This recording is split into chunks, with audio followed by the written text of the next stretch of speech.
Hey guys, what's going on? Just wanted to do a review on the bike I've been riding around and kind of posting videos about all the time, kind of things that I like and kind of don't like on the bike. So I figured take it out to somewhere that I can do that and kind of see. Maybe some people are trying to buy this bike right now or just maybe looking into e-bikes.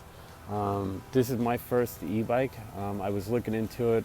I was moving to Florida, and I just figured it would kind of be better. Me and my wife are trying to start a family, so I thought the electric bike would be good. So if she was pregnant at one time, she could ride it a little easier, and it would be where we can still kind of check out new neighborhoods and new areas that we might like. Well, it's a little backstory, but anyway, so let's shoot the bike and see, let know my opinion on it and if it's be worth the investment. All right, so let me list kind of first what made me get this bike.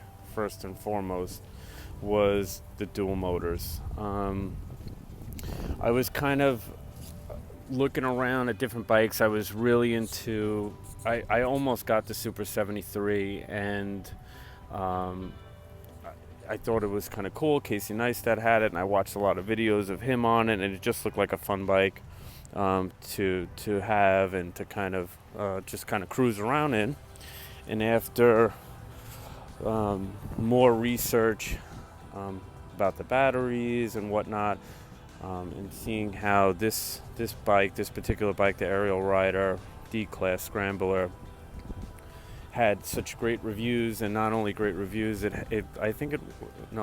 know it won the 2019 best in its class bicycle for 2019 e-bike. So that kind of definitely swayed me in that direction. But the dual motors, two 750 watt dual motors, one hub on the front and on the back, which makes it super fast. I kind of only ride it in all-wheel drive all the time, where I think you can conserve more battery doing either the front or the back. My wife pretty much always keeps it on the front. It's fine for her, but for me it's definitely a little bit slower in the beginning. I kind of like the fact that it rips in the beginning, kind of spins the front tire. I don't know, I think it's fun, a little bit more fun to drive that way. The next thing is it has 7 speeds. So for being a really heavy bike, the 7 speeds are definitely, sorry for any wind noise that's on it, but 7 speeds is definitely a must, I feel, because it's such a heavy bike. If you do want to pedal, which we do like to do a lot, it makes it a lot easier to ride. The third thing I really like is the fact of the battery.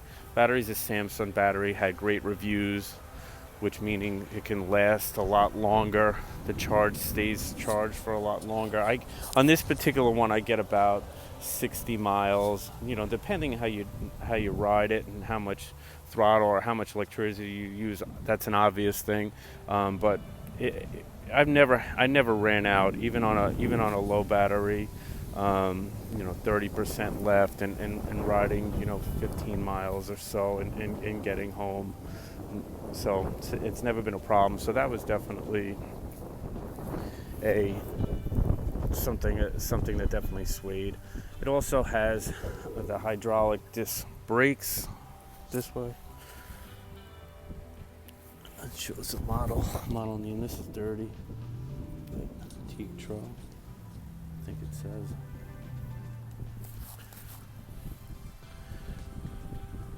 Brakes are definitely responsive. They're starting to squeak. That's probably because I'm a novice bike owner. I don't really know how to adjust it yet. I haven't really looked into it, but I think they need some type of adjusting. They're starting to squeak. So it's probably an error on my part. And just the look of the bike, I wanted a scrambler style, this type style, mini bike type style, which I just think is a little bit it's different. So you don't really see them. So if you decide to get this bike, you definitely get people that are wondering what it is, and they just don't know with the big headlight in the front. So you will get people that are going to ask you, what is it? Is it electric? And and I thought it was different. So that kind of brought me to the styling. And the fact that it has a very rugged, not only a rugged look to it, but it's actually made very strong. The tubular steel is definitely beefy, so it kind of gives it that look, and you could feel it's a really solid made bike. Have the digital display, which I'll turn on.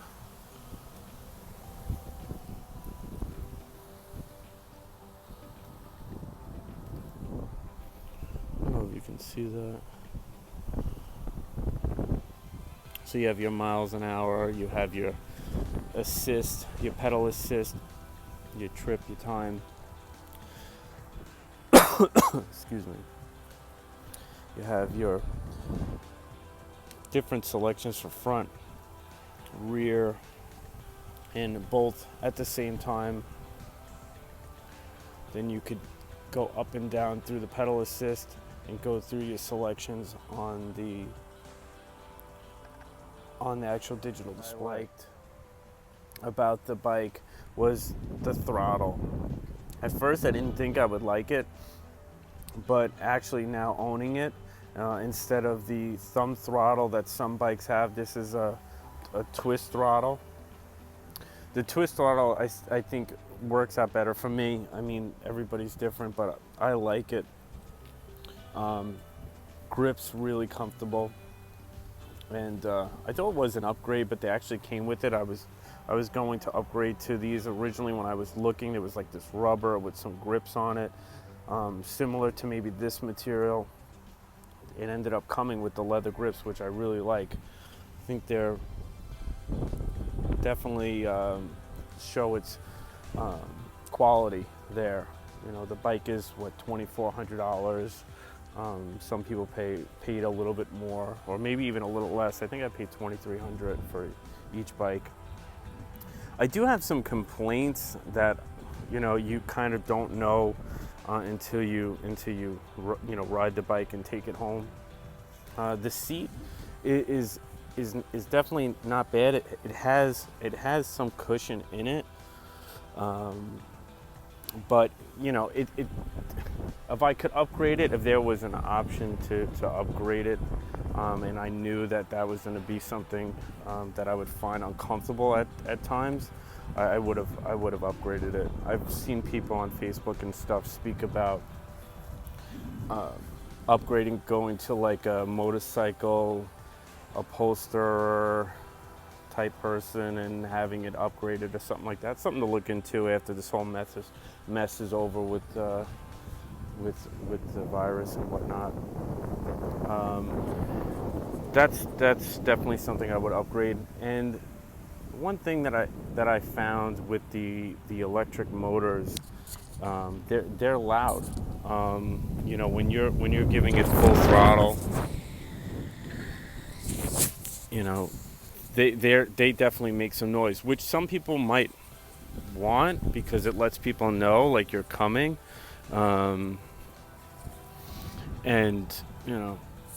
So I don't know. I find it to be like very loud, and I don't know if there's a bike out there that the hub motors are really quiet.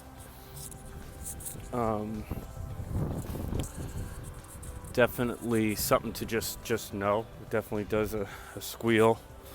Maybe I'll put a clip in there.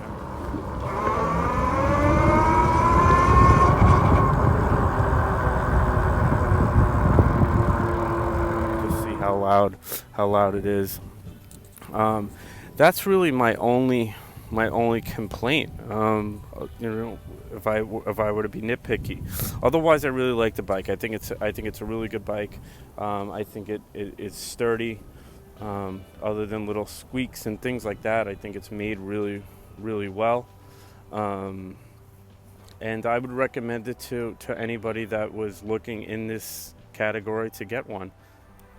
So that's my 2 cents on the bike.